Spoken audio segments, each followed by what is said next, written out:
want to support the platform just in case anything like this happens again, you can do it by way of PayPal, Patreon, Cash App, and also by the Anchor. And you can also further support the platform by way of going to the Teespring store or the shoe store that is located in the comment section below.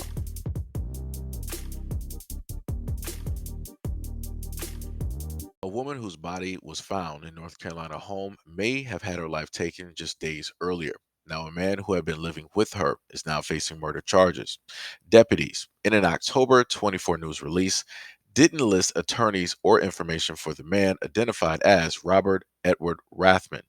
The case stems back to October 17th when officials conducted a welfare check on Winston Road near Greenville and roughly 90 miles east of Raleigh.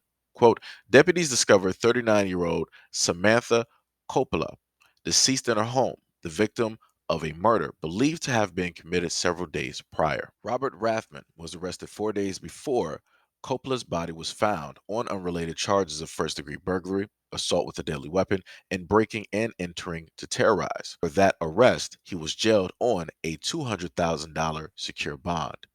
Now facing a murder charge, the 34-year-old man is being held without bond. So this is what it looks like when you don't go out and get your own protection so that you can secure the value of your life. This is what it looks like when you have an individual that you are associated or dating that decides at any given point in time that they have the full right and power and the backing of God to basically take your life and extinguish that life at any given notice. And this is also what it looks like when the men of that community don't protect the women of that exact same community. Again, I keep asking the exact same question. Where are the men of that community? Where are the male neighbors of that community? Where is the police when these things take place? Where are her family members, meaning her father, her brother, her uncle, a son, if possible? Where are any of these male individuals that would specifically be able to handle this other male who decided that he wanted to do this action to their family member? Where are they at? Whenever I happen to do stories like this, on rare occasions do I hear the men of that community or that family actually speak out against these types of actions. Normally, they're pretty much silent. You don't hear them really saying, well, if that was my sister or if that was my such and such, I would have done X, Y, and Z, right?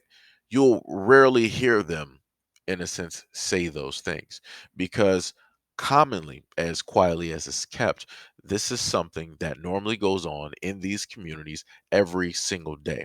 As I'm recording this video, and as this video gets posted, and as you guys are able to see this video, at any given point in time, you will have a woman such as that end up getting into a altercation, a physical altercation, or she will have her life extinguished by way of a man just like this in her very own community. And this happens on a minutes basis, on an hourly basis, on a daily basis, on a weekly basis, on a monthly basis, and on a yearly basis. For whatever reason, for whatever reason, it seems not to be the focus. A story such as this that is so common that you can literally throw a rock and hit several stories at once. It's amazing how these stories don't normally show up since this is a normalized action that does not really get covered, nor does it really receive the light of day. The only time the actions such as this receive the light of day is on very specific networks where they will focus on these communities, these people, and highlight these stories on a consistent everyday basis. Outside of that, when you go to your local news or wherever you decide to get your news from, these are not the normal faces that you will see. These are not the normal stories that you will see. You will always see another individual versus focusing on the majority that covers and that owns, that makes the laws, rules, and the regulations, that also swears an oath, that also works in the medical field and everywhere else that you can pretty much name.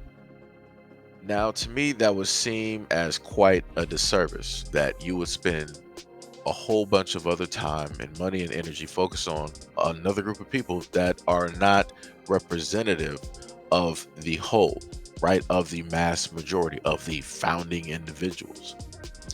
And, some people within that community should have to question, why is it that their own media decides to focus on one and not you?